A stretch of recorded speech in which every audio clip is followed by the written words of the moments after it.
O banco de trás está vazio. A frase ecoava na minha cabeça, mas meus olhos se recusavam a aceitar.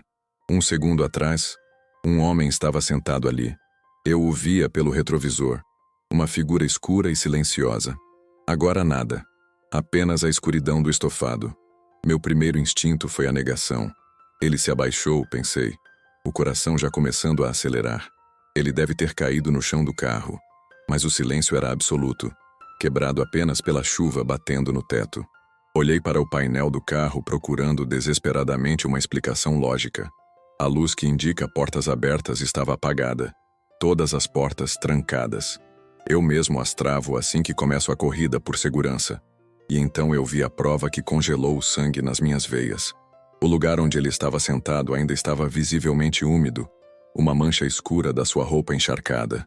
Ele esteve ali. E o pior, o detalhe que transformou meu medo em pavor puro. O cinto de segurança ainda estava afivelado, esticado, cruzando o assento vazio como se estivesse abraçando um fantasma. Ele não abriu a porta. Ele não soltou o cinto. Ele simplesmente evaporou. Tudo começou numa noite como a de hoje. Terça-feira, 22 de julho. Uma noite lenta, preguiçosa, daquelas que a gente torce para acabar logo. Uma chuva fina e gelada caía sem parar sobre o Rio de Janeiro, lavando a cidade, mas também trazendo um ar de melancolia. As ruas estavam mais vazias que o normal, o asfalto brilhando sob a luz dos postes, criando reflexos longos e distorcidos. Para nós, motoristas, noite de chuva é sempre uma faca de dois gumes. A demanda aumenta, mas o trânsito vira um caos, e a tensão de dirigir na pista molhada te desgasta o dobro. Eu já estava rodando há umas boas horas, sentindo o cansaço pesar nas pálpebras. O movimento estava fraco. Eu estava no bairro do Caju, tinha acabado de deixar um passageiro, e já fazia as contas na cabeça se valia a pena continuar rodando ou se era melhor ir para casa. A solidão do carro, que às vezes é reconfortante, naquela noite parecia mais pesada, amplificada pelo som constante da chuva e pelo ritmo hipnótico do limpador de para-brisa. Eu só queria mais uma ou duas corridas para salvar a noite e voltar para o conforto do meu lar. Não havia nada de especial naquela noite. Era apenas mais uma terça-feira chuvosa e cinzenta. Pelo menos era o que eu pensava. Eu não fazia ideia de que a monotonia estava prestes a ser rasgada por um evento tão bizarro, tão inexplicável, que me faria questionar a própria realidade. Foi quando o aplicativo tocou. O som agudo cortou o silêncio do carro e eu olhei para a tela, esperando uma corrida rotineira. Mas o que eu vi me fez sentir um calafrio instantâneo, um que não tinha nada a ver com a chuva. O pino de embarque, o local onde eu deveria pegar o próximo passageiro, estava cravado exatamente em cima da entrada principal do cemitério São João Batista. 11 horas da noite. Numa terça-feira chuvosa.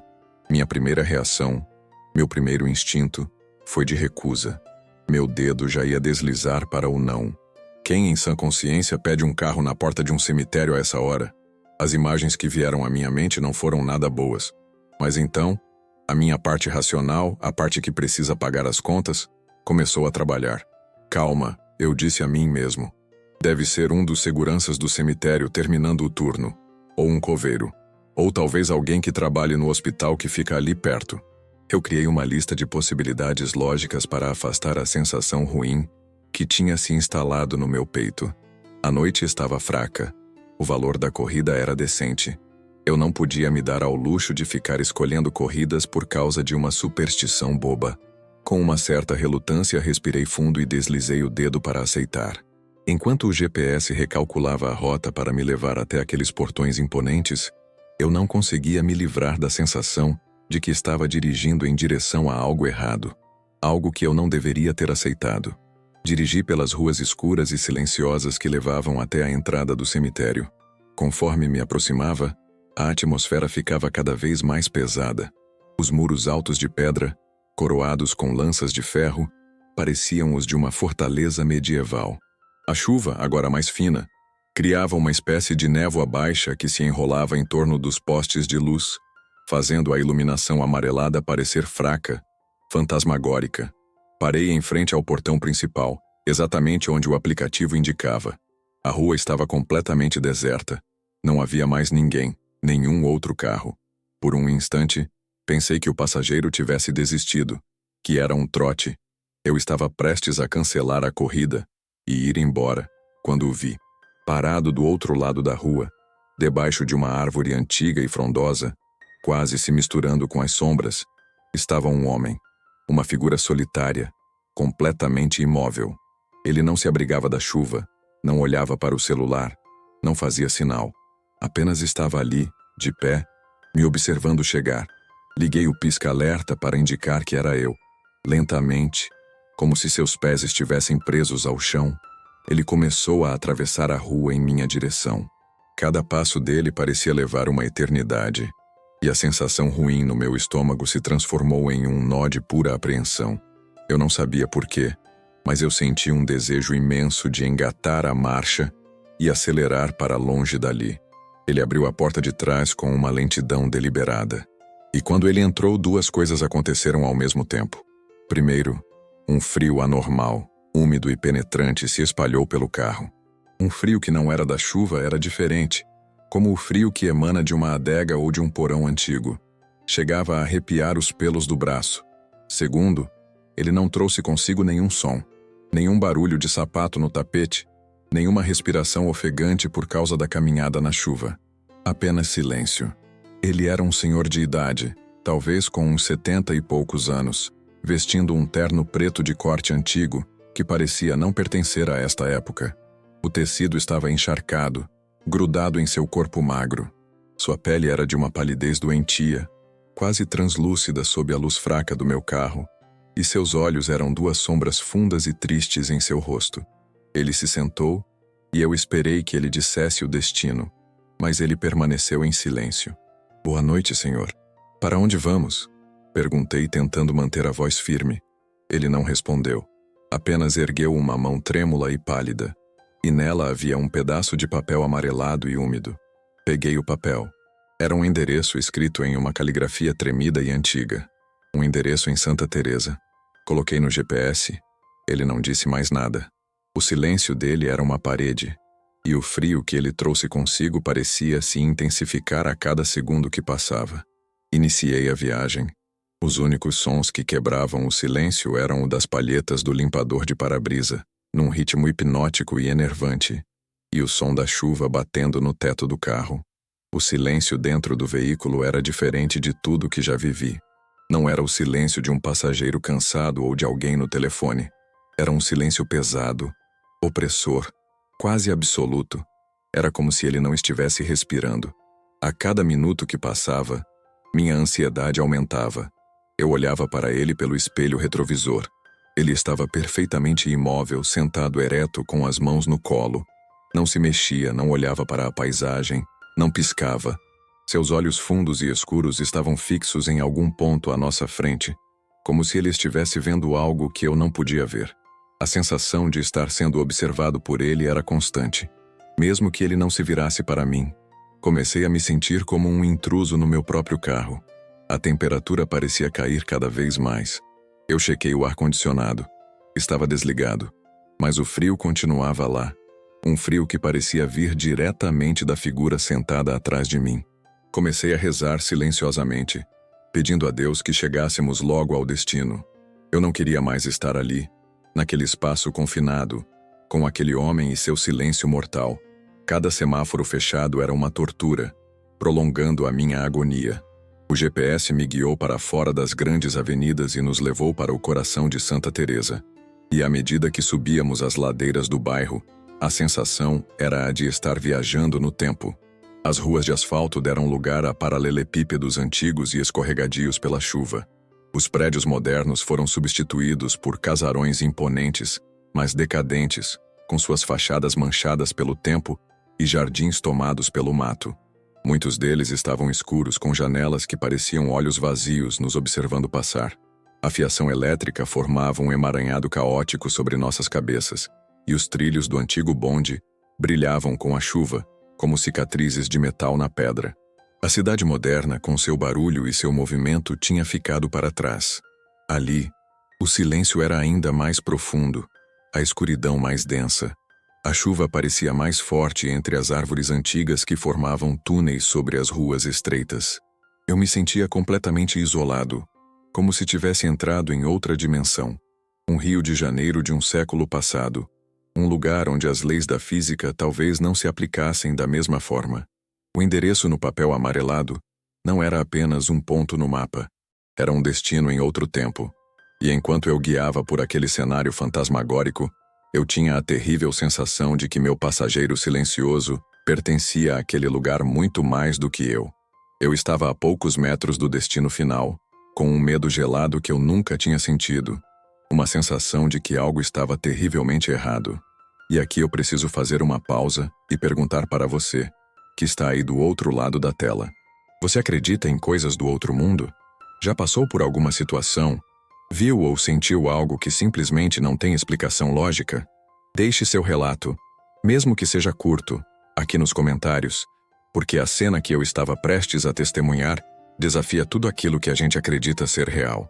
O Senhor chegou ao seu destino. A voz do GPS anunciou, quebrando o silêncio e me dando um susto. Olhei para a casa. Era a mais abandonada da rua. Um casarão de 2 andares, com a pintura completamente descascada, janelas quebradas como olhos cegos, e um jardim que tinha sido engolido pelo mato. Um portão de ferro, retorcido pela ferrugem, pendia de uma das dobradiças. Era impossível que alguém morasse ali. Fui me virar para o banco de trás para perguntar ao meu passageiro se o endereço estava certo, se não havia algum engano. Mas antes que eu pudesse abrir a boca, ele se adiantou. Com um movimento lento, ele ergueu o dedo indicador, pálido e fino, e apontou para o casarão. E então, pela primeira e única vez, ele falou. A voz dele não parecia a de uma pessoa. Era um sussurro rouco, seco, como o som de folhas secas se arrastando pelo chão. E as palavras que ele disse foram: "É aqui que eu morava." A frase dele ecoou na minha cabeça. Morava. O tempo verbal no passado me deu um arrepio na espinha. Quem fala assim? Por um instinto estúpido movido pela estranheza da situação, eu virei minha cabeça completamente para a esquerda, para olhar melhor a casa. Eu queria entender. Talvez ele tivesse crescido ali, talvez fosse um antigo lar de família. Foi um movimento rápido, um segundo. Juro por tudo que é mais sagrado, não durou mais do que um segundo. Eu olhei para a fachada decrépita do casarão e voltei a olhar para dentro do carro, pronto para fazer a pergunta que estava na ponta da minha língua. Mas a pergunta morreu antes de nascer. O banco de trás estava vazio, completamente vazio. O passageiro tinha sumido. Não havia som de porta se abrindo. Não havia movimento. Em um segundo, ele estava lá, uma presença fria e silenciosa. No segundo seguinte, o lugar dele estava ocupado apenas pelo vazio e pela escuridão. Meu cérebro entrou em curto-circuito. A negação foi a primeira reação. Ele não sumiu, ele saiu. Ele abriu a porta e saiu tão rápido que eu não ouvi. Eu repetia para mim mesmo, tentando encontrar uma lógica. Mas eu sabia que era mentira. Olhei para o painel do carro. A luz que indica portas abertas estava apagada. Todas as portas continuavam travadas, como eu sempre deixo por segurança. Em um ato de desespero, me estiquei e tentei abrir a porta traseira por dentro. A maçaneta estava dura, travada. O pânico começou a borbulhar no meu peito. E foi então que eu vi os detalhes. Detalhes que transformaram meu medo em pavor puro. O estofado do banco, exatamente no lugar onde ele estava sentado, ainda estava visivelmente úmido, uma mancha escura deixada por seu terno encharcado. A prova de que ele esteve ali. E então, o detalhe final, a imagem que vai me assombrar pelo resto da minha vida. O cinto de segurança do meio, que ele estava usando, continuava afivelado, esticado, cruzando o assento vazio, como se ainda estivesse segurando o corpo de alguém. Ele não abriu a porta. Ele não soltou o cinto. Ele simplesmente se desfez em nada, deixando para trás apenas uma mancha de água e um mistério aterrorizante. Naquele momento, toda a minha capacidade de raciocínio lógico foi embora. O que restou foi apenas o instinto mais primitivo de todos: a fuga. Um grito agudo ficou preso na minha garganta, um som que não conseguiu sair. Eu não pensei em encerrar a corrida no aplicativo, não pensei em nada. Minhas mãos, tremendo incontrolavelmente, buscaram o câmbio. Meus pés, pesados como chumbo, pisaram na embreagem e no acelerador. O carro cantou pneu no paralelepípedo molhado, o motor roncando alto na noite silenciosa. Eu saí daquela rua como um louco, dirigindo o mais rápido que eu podia, sem me importar com curvas ou buracos. Meus olhos se revezavam entre a estrada à minha frente e o espelho retrovisor, com um medo paralisante de ver aquela figura pálida se materializar novamente no banco de trás. Eu não estava apenas dirigindo, eu estava fugindo. Fugindo daquela casa, daquela rua, daquela lembrança.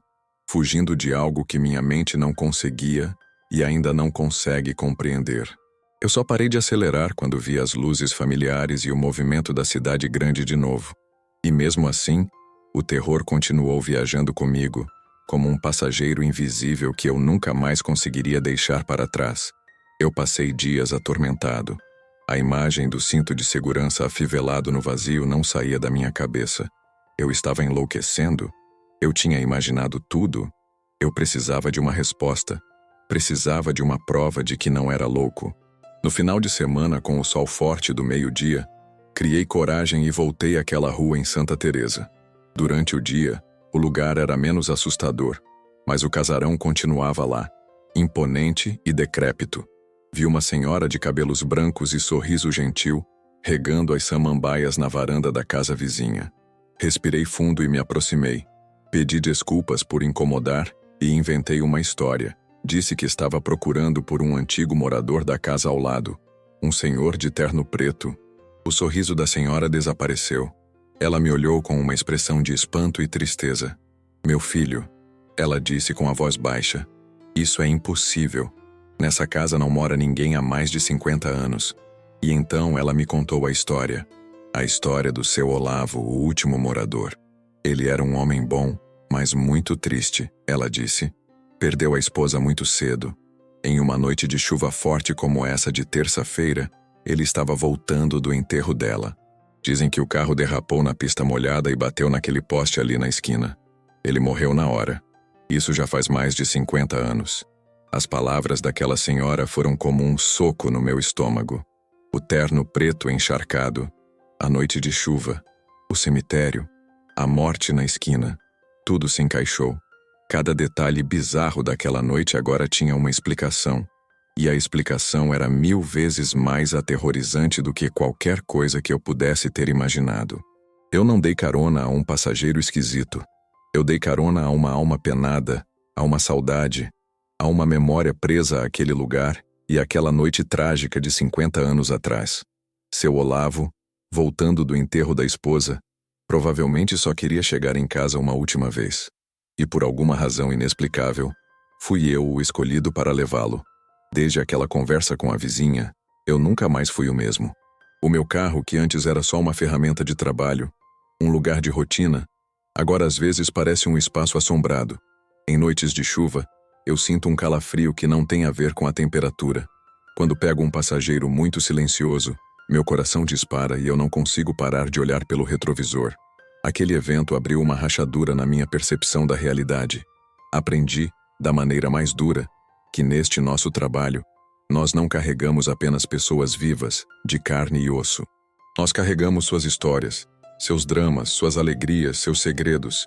E às vezes, sem que a gente saiba, carregamos também seus fantasmas. Somos os barqueiros anônimos da cidade, levando as pessoas de um lado para o outro. Mas de vez em quando, um dos nossos passageiros pode ter um destino final que não está em nenhum mapa. Então, da próxima vez que você estiver no banco de trás de um carro de aplicativo, numa noite escura e chuvosa, olhando as luzes da cidade passarem pela janela, eu te convido a pensar: quem sentou nesse exato lugar antes de você? Que histórias essas portas já ouviram? Que segredos esse estofado já guardou? Histórias como a minha acontecem nas sombras, nos momentos em que a gente menos espera. O inexplicável está sempre à espreita. Se você acredita que o mundo tem mais mistérios do que a gente pode ver, e se gosta de relatos que desafiam a nossa compreensão, me ajude a continuar contando essas histórias. Deixe o seu like para eu saber que vocês querem mais relatos do sobrenatural. Se inscreva no canal e ative o sininho para não perder nenhuma das próximas corridas da vida, porque nunca se sabe quem será o próximo passageiro. Obrigado pela companhia. E boa noite.